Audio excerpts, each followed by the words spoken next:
بسم اللہ الرحمن الرحیم دوستو السلام علیکم۔ آج ہم بات کریں گے کھانسی کا علاج۔ عام طور پر کھانسی کو پریشان کن بیماری نہیں سمجھا جاتا۔ کھانسی کی وجہ سے آپ کا گلا بلغم اور اس طرح کی دوسری آلودگیوں سے پاک رہتا ہے۔ تاہم اگر کھانسی کا دورانیہ بڑھ جائے تو یہ الرجی، وائرل یا بیکٹیریل انفیکشن کی علامت ہو سکتی ہے۔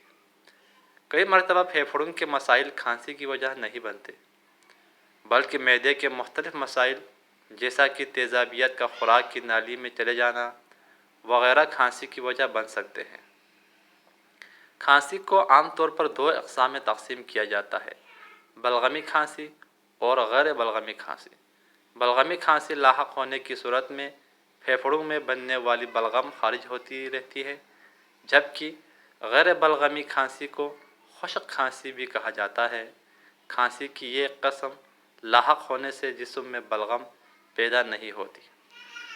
خشک کھانسی تکلیف دہ ثابت ہو سکتی ہے کیونکہ اس کی وجہ سے گلے کے مسائل بھی لاحق ہو سکتے ہیں۔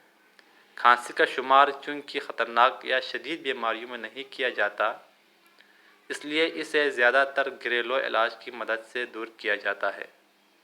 کھانسی کے گھریلو علاج مندرجہ ذیل گھریلو ٹوٹکوں یا علاج کی مدد سے کھانسی پر آسانی کے ساتھ قابو پایا جا سکتا ہے۔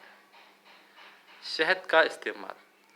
شہد کو ایک قدرتی دوا کہا جاتا ہے کیونکہ اس کے استعمال سے بہت سے طبی فوائد حاصل کیے جاتے ہیں۔ اس کو گلے کی خراش یا سوزش کے لیے بہت مفید سمجھا جاتا ہے۔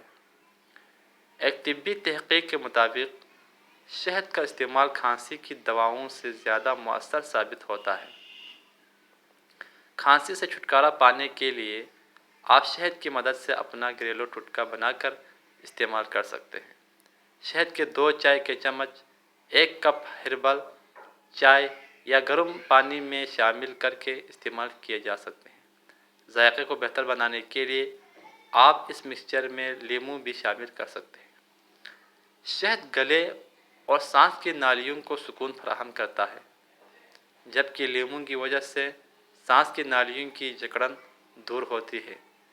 اگر آپ شہد کی چائے کے شوقین نہیں ہیں تو اس کو بریڈ کے ساتھ بھی استعمال کیا جا سکتا ہے۔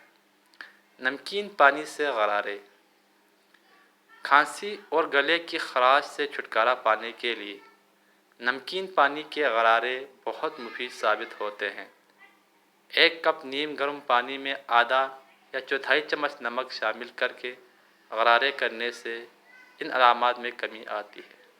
امید کرتا ہوں ناظرین آپ کو یہ ویڈیو پسند آئی ہوگی۔ پسند آنے کی صورت میں اس چینل کو سبسکرائب کرنا نہ بھولیں۔ شکریہ۔